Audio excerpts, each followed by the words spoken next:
Assalamualaikum warahmatullahi wabarakatuh. Perkenalkan, kami dari kelompok 3, kelas 201, program studi ilmu komunikasi Universitas Siber Asia, yang dianggotai oleh saya sendiri, Maya Asmara, kemudian ada Kak Dinda Nur Fadilah, selanjutnya Kak Heprisa Nur Maulida, ada Khalita Nur Latifah, dan ada Kak Feli Tursyandra.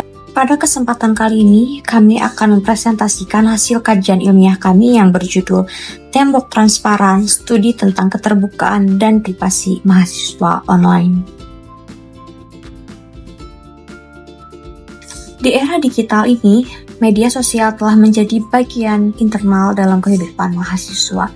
Platform seperti Instagram, WhatsApp, TikTok, dan Twitter bukan hanya tempat bersosialisasi, tetapi juga digunakan untuk membangun identitas digital, berkomunikasi secara akademik, bahkan meluapkan emosi pribadi. Namun, di balik keterbukaan tersebut tersembunyi tantangan serius mengenai privasi. Mahasiswa kerap merasa aman dalam berbagi, padahal mereka berada di ruang publik digital yang bisa diakses siapa saja, termasuk teman, dosen, hingga institusi. Inilah yang kami sebut sebagai tembok transparan, sebuah batas yang tampak ada, tetapi sebenarnya rapuh dan bisa ditembus oleh siapa. Sekian yang dapat saya sampaikan, kemudian pemaparan selanjutnya akan disampaikan oleh rekan saya, Saudari Dita Nur Latifah. Selanjutnya saya akan mempresentasikan rumusan masalah. Rumusan masalah yang kami angkat adalah bagaimana mahasiswa mengelola keterbukaan dan menjaga privasi komunikasi mereka di dalam media online. Untuk menjawabnya, kami memiliki 3 tujuan utama. Yang pertama, mengidentifikasi persepsi mahasiswa terhadap privasi di media sosial. Yang kedua yaitu menjelaskan strategi mahasiswa dalam mengatur batas konten publik atau pribadi. Yang ketiga, menganalisis pengaruh media sosial terhadap perilaku komunikasi digital mahasiswa. Selanjutnya yaitu landasan teori. Landasan teori yang kami gunakan adalah Communication Privacy Management Theory dari Sandra Petranio yang membahas cara individu membuat batas privasi, membagi informasi, dan mengelola konflik saat terjadi pelanggaran batas.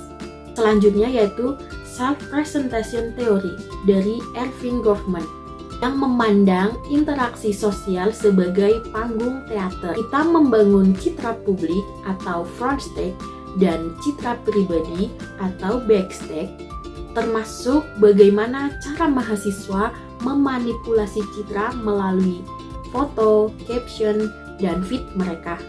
Baik, selanjutnya saya akan mempresentasikan mengenai tinjauan pustaka dan penelitian terdahulu. Beberapa penelitian sebelumnya menunjukkan hasil menarik. Yang pertama, Fauzi tahun 2020 menemukan bahwa keterbukaan diri di media sosial meningkatkan interaksi sosial mahasiswa. Yang kedua, penelitian di Universitas Islam Riau dan Universitas Semarang menyoroti peran second account dan close friend Instagram sebagai strategi untuk menjaga privasi digital. Yang ketiga, Tufekci tahun 2008 memperlihatkan bahwa pengguna media sosial seringkali tidak sadar terhadap pengaturan privasi mereka karena fokus pada notifikasi dan interaksi. Yang keempat, penelitian modern juga menunjukkan bahwa oversharing bisa menyebabkan kecemasan tinggi, terutama saat validasi sosial bergantung pada jumlah likes dan komentar.